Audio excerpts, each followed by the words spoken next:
हमनी के संस्कृति, हमनी के संस्कार सदा रहे हमनी के साथ। भारत के महान ग्रंथ और काव्य सब के संपूर्ण संकलन सब्सक्राइब करें तिलक।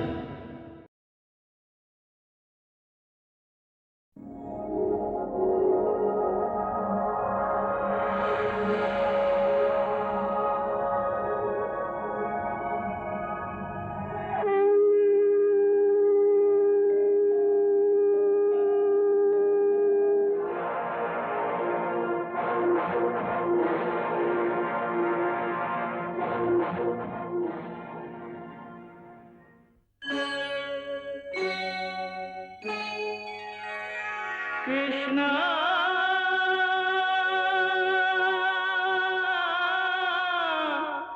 कृष्णा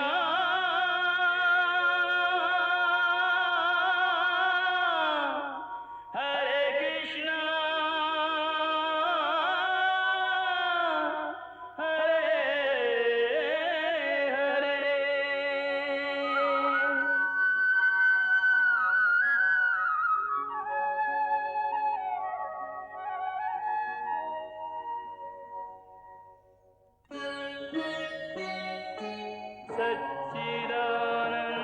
सच्चिदानन्दरूपाय विश्वोत्पत्त्यादिहेतवे तापत्रयविनाशाय श्रीकृष्णाय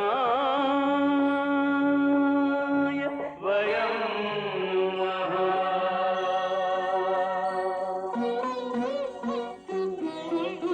श्रीकृष्ण गोविंद हरे मुरारे, हे नाथ नारायण वासुदेव। हरे कृष्ण राधे राधे कृष्ण कृष्ण हरे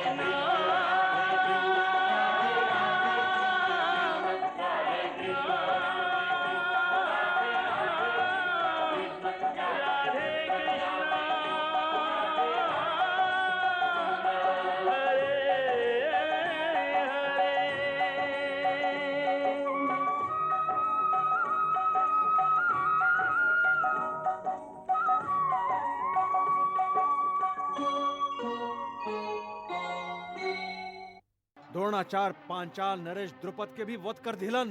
द्रोण, यदि आज हम तुहार वध न कैली तो हम महाभयंकर पापी कहाइब।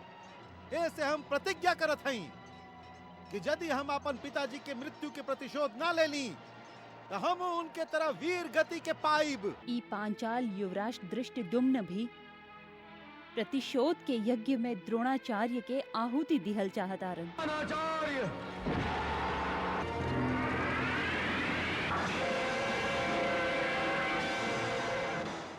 बात एक क्षण खातिर भी हाथ मत रोका। द्रोणाचार्य जैसे शत्रु के पल भर के भी अवसर देवे के ना चाहिए।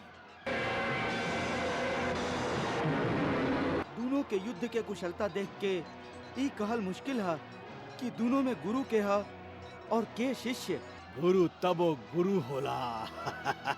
आपन शिष्य के आगे आपन हर शस्त्र के विफल होत देख के अब द्रोणाचार्य निर्णायक ब्रह्मास्त्र प्रकट कैले हैं। अर्जुन बच ना सकेला।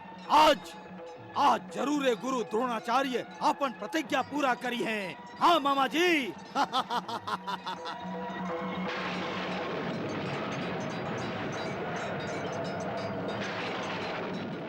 महाराज, द्रोणाचार्य के ब्रह्मास्त्र के उत्तर देवे खातिर अब अर्जुन भी ब्रह्मास्त्र प्रकट कैले बाड़न। ना,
भयंकर, इतना भयंकर संहार। महाराज, द्रोणाचार्य से ऐसन अपेक्षा न रहे। युद्ध में अपेक्षा खाली जीत के कईल जाला गांधारी, और युद्ध खाली जीते खातिर ही कईल जाला। बाकी जीते खातिर का ब्रह्मास्त्र जैसन महाभयंकर महाविनाशक अस्त्र के प्रयोग कईल का उचित बा महाराज? युद्ध में सब उचित बा महारानी, सब उचित बा। बाकी ऐसन भयानक अस्त्र के प्रयोग तो तब कईल जाला जब कौनो दूसर रास्ता न रह जाला। बाकी आज तो ऐसन कौनो बात नहीं खे। द्रोणाचार्य खाली आपन प्रतिज्ञा के लाज रखे खातिर ब्रह्मास्त्र के प्रयोग करत आरन, आपात स्थिति के कारण ना।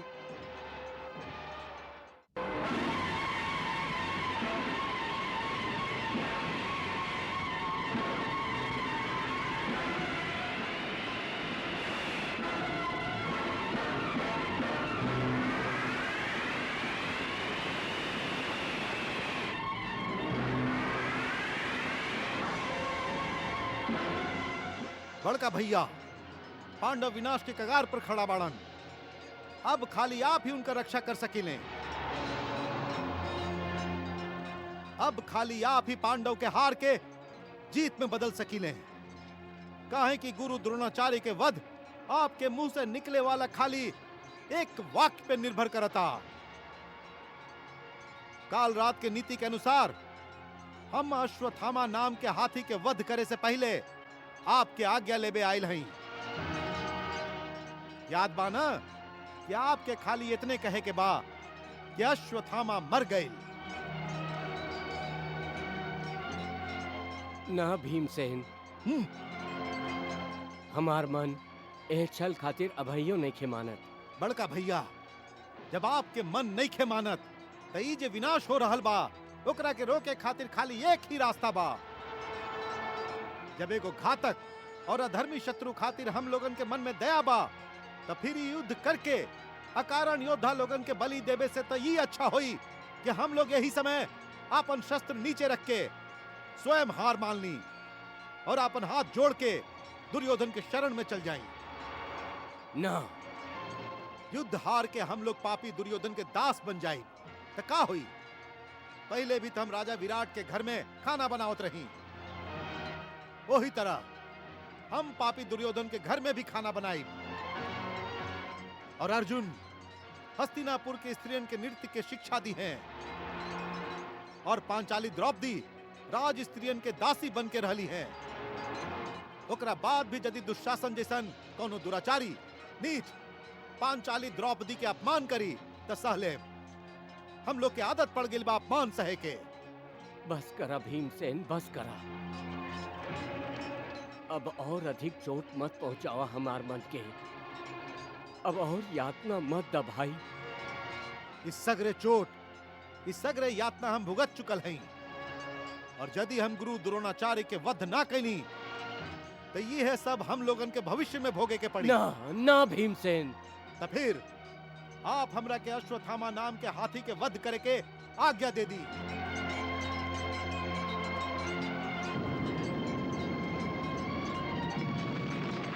सोचत काहीं बड़का भैया, संपूर्ण विनाश होखे से पहले आप हमरा के अश्वत्थामा हाथी के वध करे के आज्ञा दे दी। आज्ञा दे दी बड़का भैया।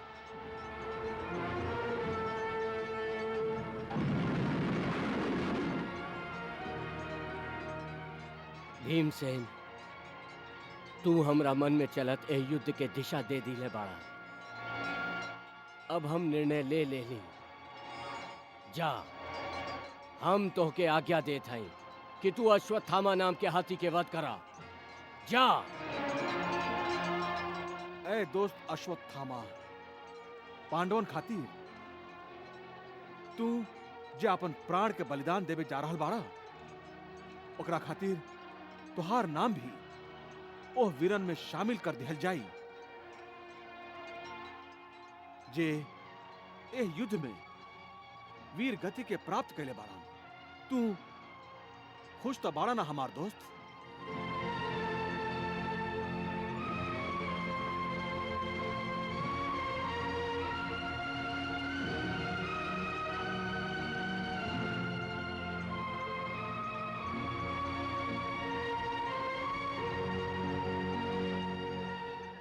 भीमसेन, ली योजना के अनुसार अपन कर्तव्य पूरा करी। हाँ, ये कठिन कर्तव्य तो हमके निभावे के ही पड़ी।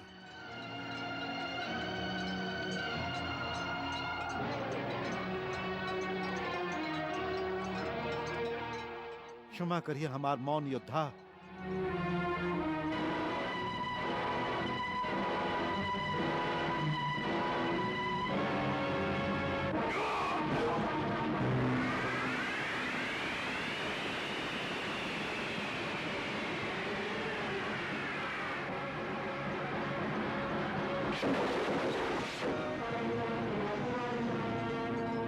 हम अश्वत्थामा के मार देले। अश्वत्थामा मर गई। अश्वत्थामा के हम मार देले।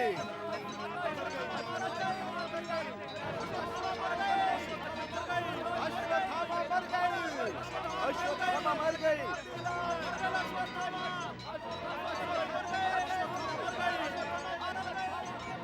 ना, ये कैसे हो सकेला? ये झूठा। ये झूठ नहीं क्या गुरुदेव, अश्वत्थामा मारल गई। मामा जी, ये कैसन शोर रहा? अश्वत्थामा मारल गई? हाँ भगिना, सुन तो हमू यह रहल हई कि अश्वत्थामा मारल गई। हाँ गुरुदेव, अश्वत्थामा सचमुच में मारल गई। ना, तू लोगन झूठ बोल रहल बाड़ा। झूठ बोल रहल बाड़ा। हमके धोखा दे रहल बाड़ा तू लोगन। अश्वत्थामा अजय हा, ओकरा भला के मार सकेला? हम मरले ही ओकरा। हाँ गुरुदेव, हम अश्वत्थामा के मरले हैं। ये देखी, हमार गदा होकर खून से लाल हो गई हा। तू झूठ बोल रहल बाड़ा। तू झूठ बोल रहल बाड़ा।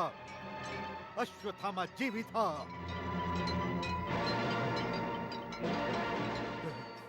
तू सब के सब झूठ बोल रहल बाड़ा। हम तुहार बात पर कैसे विश्वास कर ले?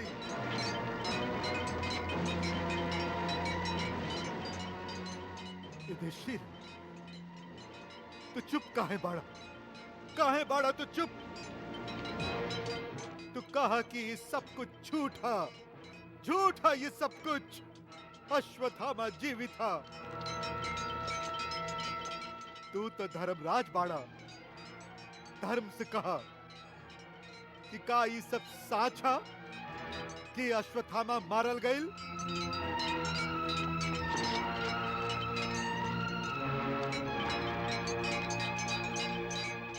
गुरुदेव, गुरुदेव। हाँ बड़का भैया, बता दी इनका के कि अश्वत्थामा मारल गईल और हम अपन यह गदा से ओकरा के मार दिले हैं।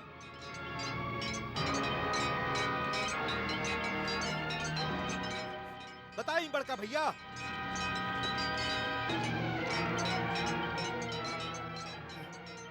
हाँ गुरुदेव। हाँ, हाँ धर्मराज। धर्मराज, तू कहा कि ये सब झूठा। झूठा ये सब कुछ। अच्छा गुरुदेव, अश्वत्थामा मारल गईल।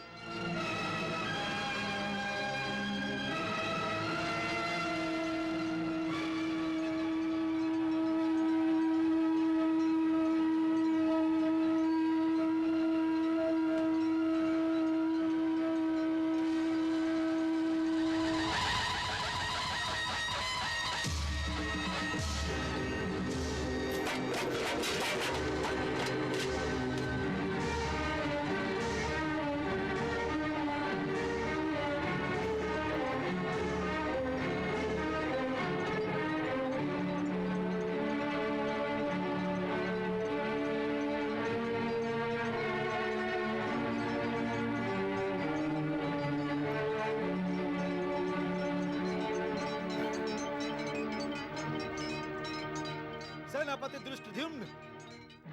आ गया भीमसेन जी। हम अपन कर्तव्य पूरा कैली। अब तू भी जा और जाके अपन प्रतिज्ञा पूरा करा। जल्दी जा। ऐसा अवसर 7 जन्म तक फिर न मिली। जे आ गया। सारथी आगे चला।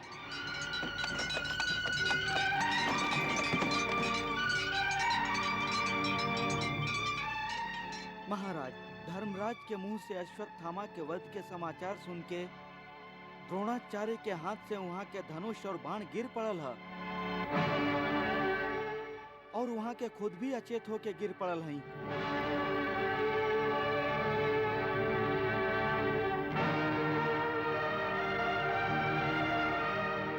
हे राम,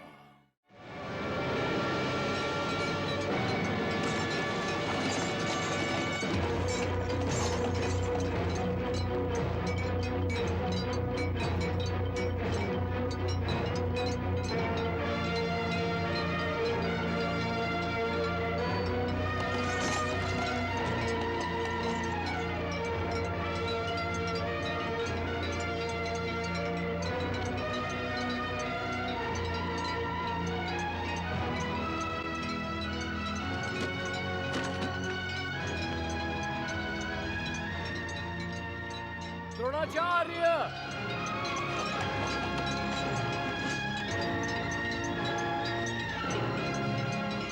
रुक जा धृष्टद्युम्न, रुक जा।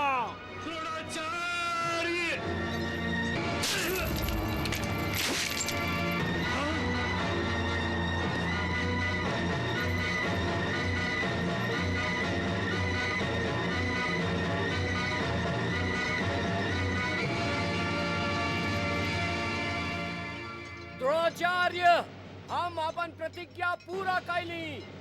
हम अपन पिता के हत्या के बदला ले लिहली। ई तू का करला धृष्टद्युम्न? ई का अनर्थ कर डाला तू?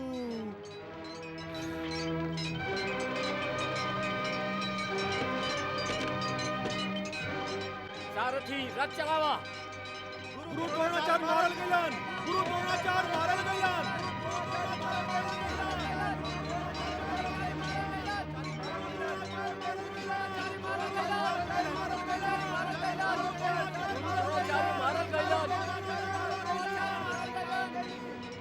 मामा जी, चली, चल के हम सच्चाई के पता लगावा तानी। चला सारथी।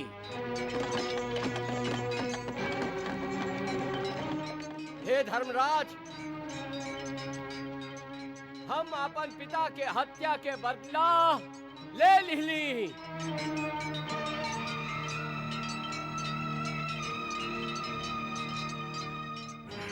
केशव,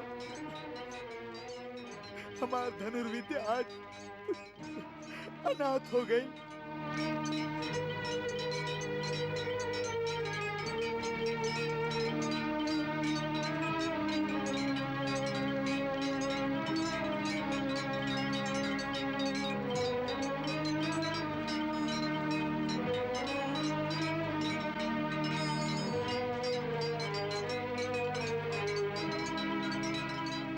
हमके क्षमा कर दी गुरुदेव,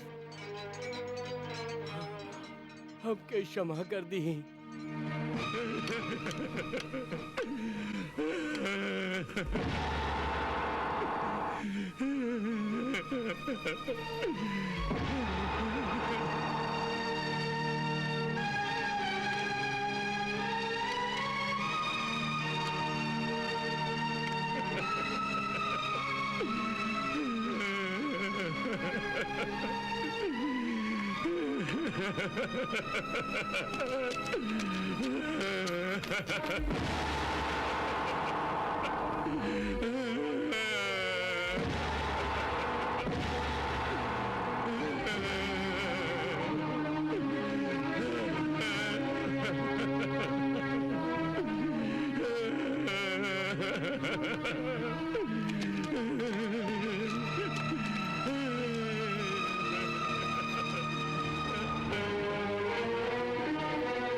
गुरुदेव,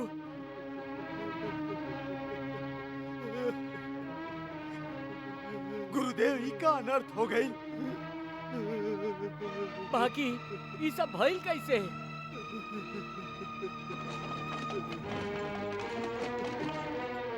भगीना, ये अनहोनी हो कैसे गई?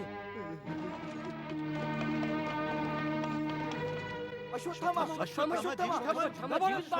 अश्वत्थामा जीवित था। अश्वत्थामा जीवित था। अश्वत्थामा जीवित बाळन अश्वत्थामा जीवित बाळन अश्वत्थामा मामाजी ही कहा अश्वत्थामा तो जियत बाळन अब समझ ली ये अनहोनी होनी कैसे हो गई। पांडव लोग अश्वत्थामा के मृत्यु के कांड रच के हम लोगन के धोखा दिले बाड़न धोखा।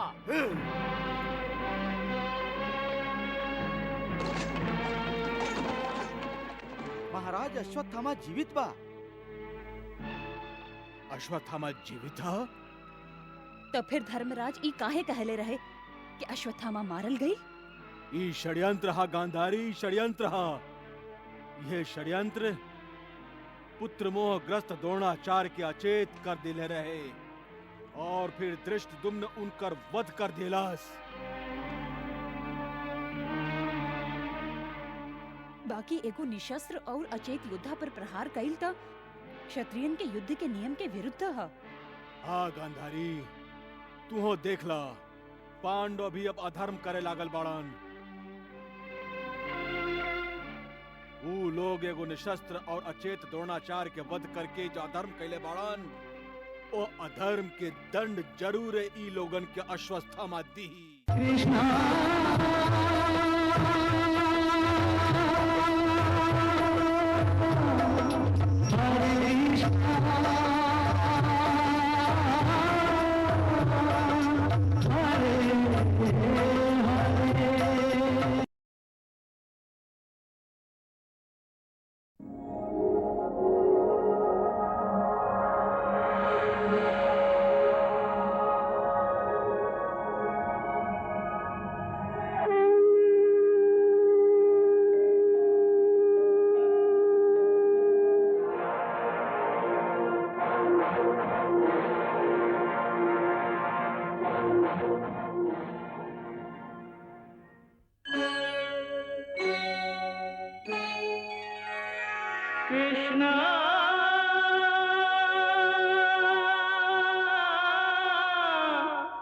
कृष्णा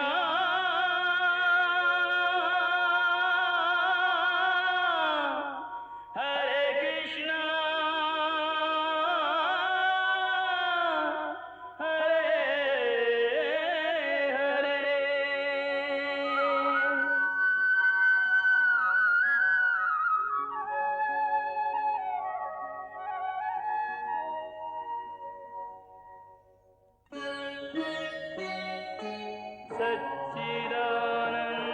सच्चिदानन्दरूपाय विश्वोत्पत्त्यादिहेतवे तापत्रयविनाशाय श्रीकृष्णाय वयं नमः।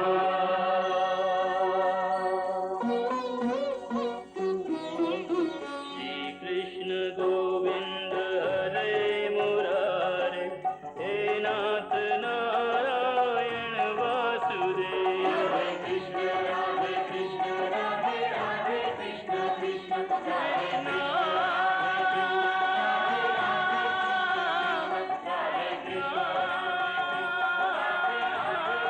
हरे कृष्ण राधे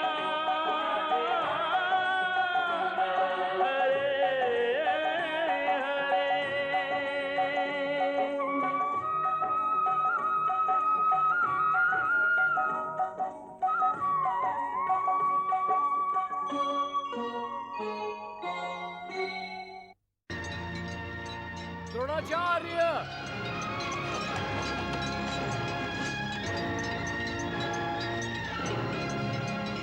रुक जा धृष्टद्युम्न, रुक जा।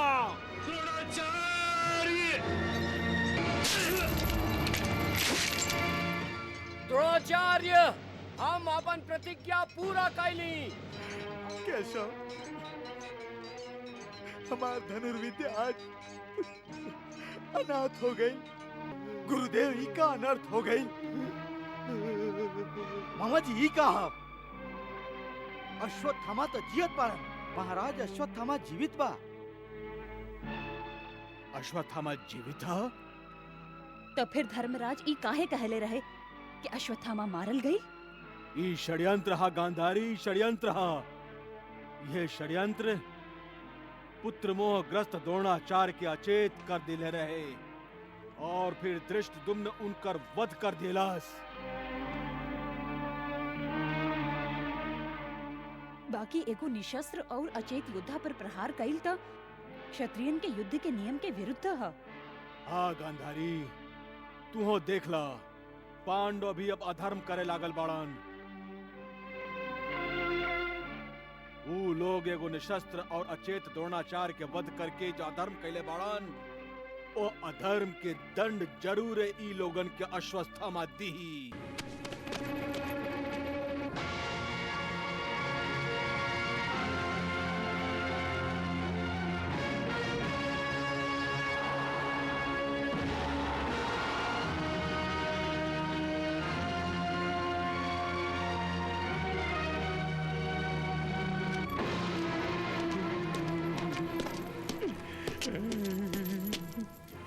का हो गई?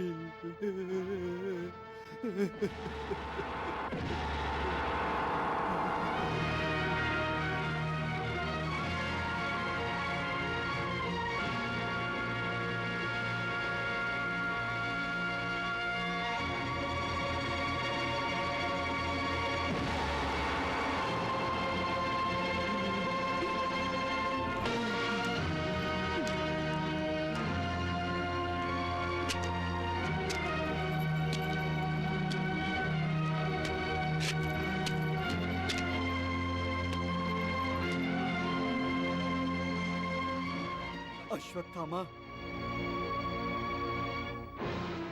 अनर्थ हो गई। अश्वत्थामा, अनर्थ हो गई। देखा देखा पांडव लोग गुरु द्रोणाचार्य के का दशा कर देलन।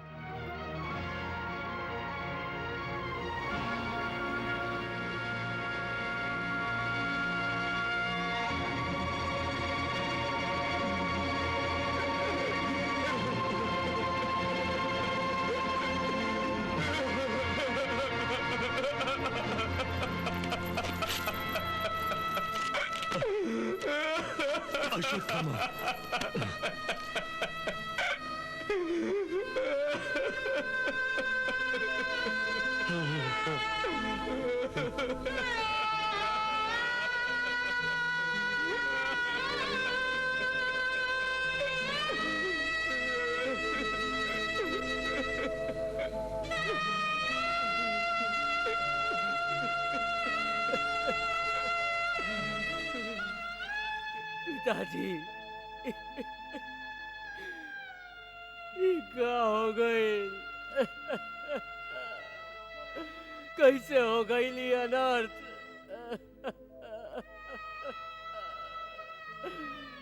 जौन माता के आगे कौरव कुल के सगरे राजकुमारन और राजा लोग के माथा आदर से झुक जात रहे,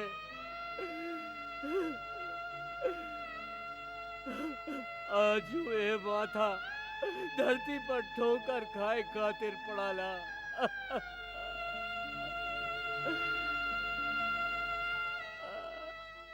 कौरव कुल के गुरु के इतना घोर अपमान।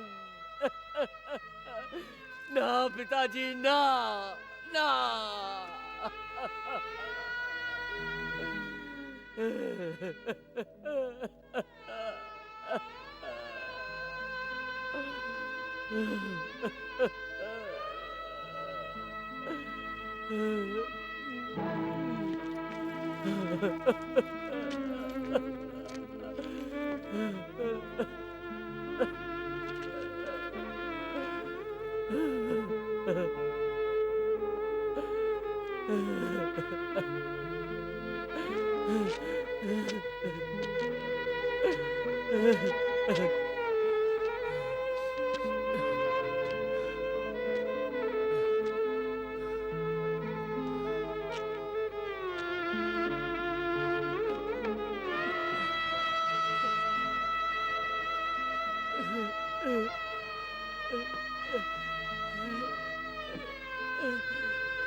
हमके क्षमा करें पिताजी। हमरा जीते जी आपके इतना घोर अपमान भइल रहा। बाकी हम ही वचन देत हई कि हम आपके घोर अपमान के बदला जरूर लेब।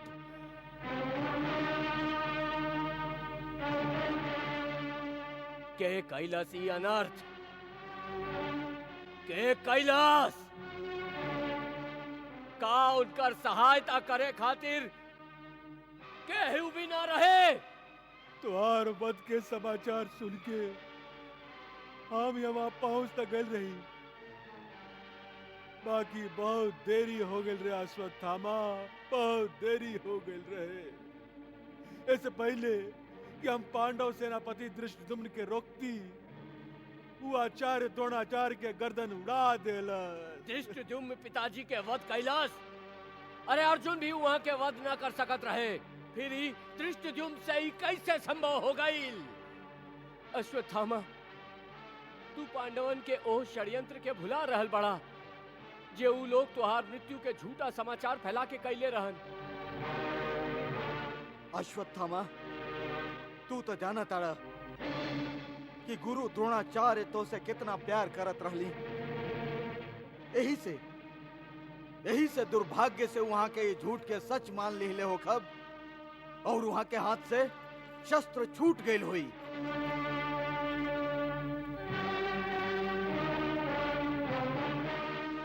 हाँ अश्वत्थामा, वध से पहले आचार्य ना खाली निशस्त्र रहन, बल्कि वो चेत भी हो गई रहन।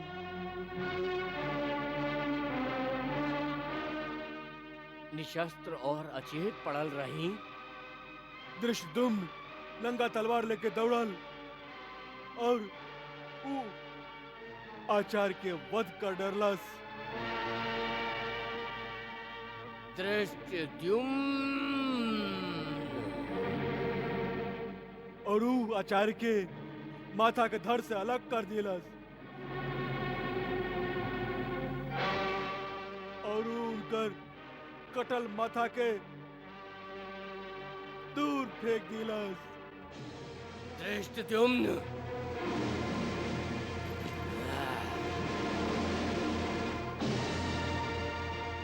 अरे धृष्टद्युम्न,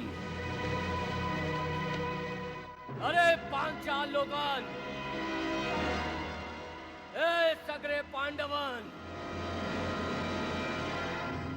हम अपन स्वर्गीय पिता के मरल शरीर के और अपन सभे योद्धा लोग के साक्षी रख के ई प्रतिज्ञा करत है कि जे तरह षड्यंत्र से तू हमरे पिताजी के निर्मम हत्या और वहां के जे अपमान कैले बाड़न, ओकर दंड देवे खातिर हम तू सब लोगन के और सभे पांचालन और सभे पांडवन के धर्म या धर्म से कोनो भी तरह से वध करब, वध करब, वध करब।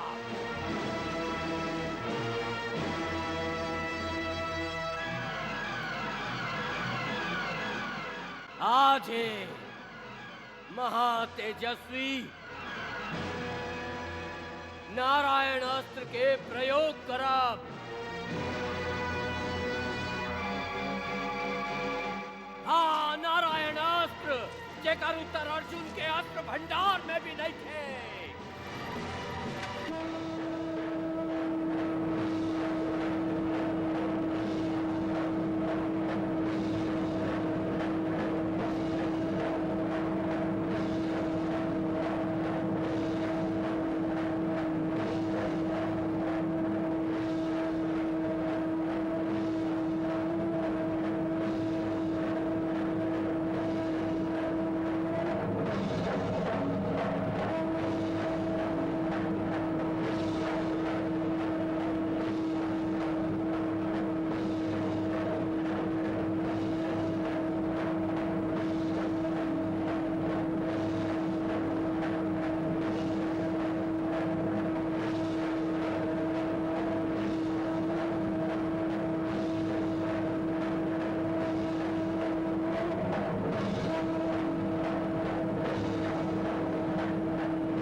भाई जी ये अचानक शंखनाद कैसे होके लागल? कौरवन के निराश सेना में फिर से जान कैसे आ गई? कहीं कौरव आक्रमण करे तो ना रहल बाड़न।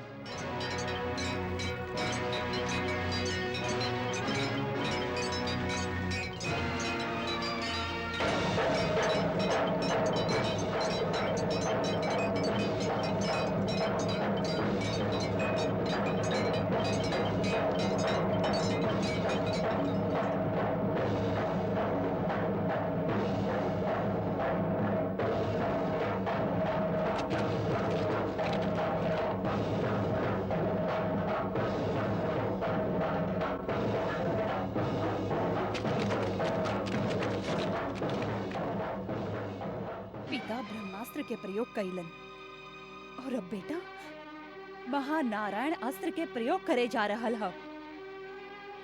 सबके सब पागल हो गई बाड़न। आश्चर्य के बात त ई है कि अधर्म के मार्ग पर पैर रखत समय इनकर पैर डगमगात भी नहीं थे। गांधारी, ए समय सबसे बड़ा अधर्म दृष्टद्युम्न कैले है। और अभिमन्यु के वध करत समय द्रोणाचार्य कौन धर्म के पालन कैले रहन महाराज? जिनका अस्त्र के ज्ञान नहीं थे उनका पर भयंकर अस्त्र चलावत समय द्रोणाचार्य कहवा धर्म के रक्षा कैले रहन महाराज? गांधारी, आखिर तू काहे इतना कड़वा बोल बोलत हो? क्षमा करी महाराज, बाकी हम करी भी तका। मन में विष के ज्वालामुखी धधक रहल ह। चित पर आपन विवशता के ढक्कन रखेली भी तो उड़ जाला।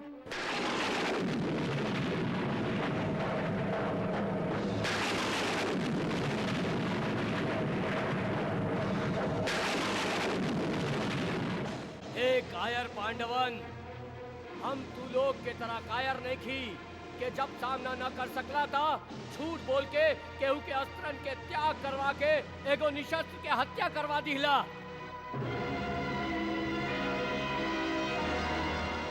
युधिष्ठिर, सावधान हो जा। हम तू लोगन से अपन पिता के निर्मम हत्या के बदला लेवे आ रहल हई। यदि तू लोगन के भुजा में बल हा तब बचा ला अपन सेना के।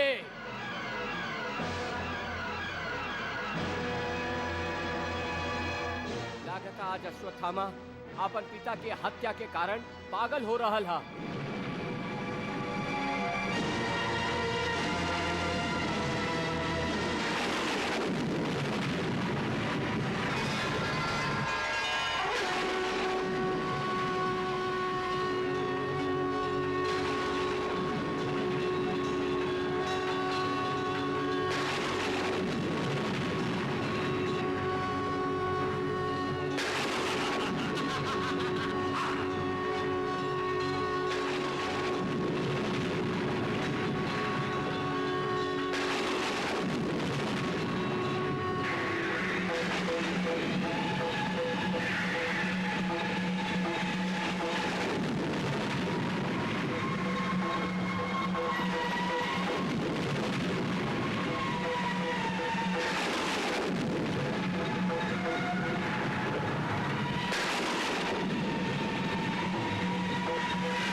अब अश्वत्थामा पर केहू भी अंकुश ना लगा सकेला, केहू भी ना।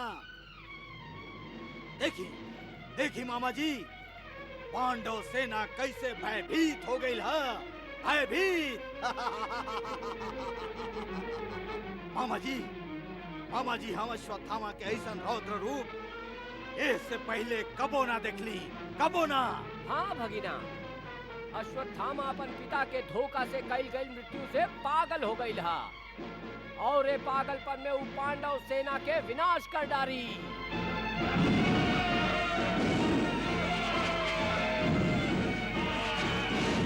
वाह अश्वत्थामा वाह, तुम्हारे नारायण अस्त्र के उत्तर ना तो अर्जुन दे सकेला और ना ही कृष्ण। देखी देखी मामा जी, ये वीर पांडवन के विवशता त देखी।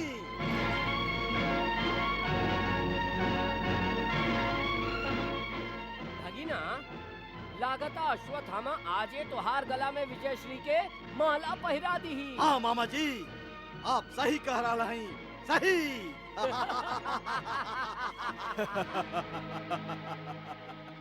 जेकरा के हम लोगन कौनो महत्व देवे खातिर तैयार ना रही, उहे अश्वत्थामा अंत में पांडवन के काल बन गई है। हमरा विचार से पांडवन के महाविनाश से केहू ना बचा सकेला, केहू ना। हे संजय, तू हमके ही बतावा कि अपना आप के सर्वश्रेष्ठ धनुर्धर समझे वाला अर्जुन नारायण अस्त्र के उत्तर देवे खातिर का कर रहल हा? अब तू बतावा केशव का करी?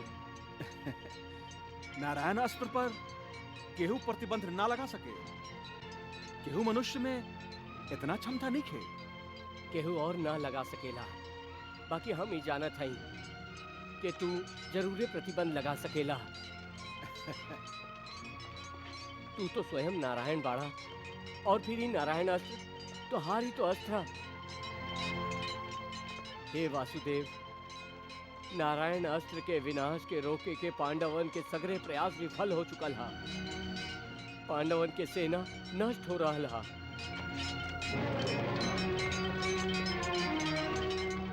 और शायद ई उहे आधा सच और आधा झूठ के परिणाम हा जे हम द्रोणाचार्य के निशस्त्र करे खातिर कहले रही। बाकी हमार पाप के दंड हमार सेना के काहे मिल रहल हा। हे नारायण, हम अपन पाप के दंड भोगे खातिर तैयार हैं। हम अपन सेना सहित आपके शरण में आयल हई। हमार रक्षा करा वासुदेव, हमार रक्षा करा। कृष्णा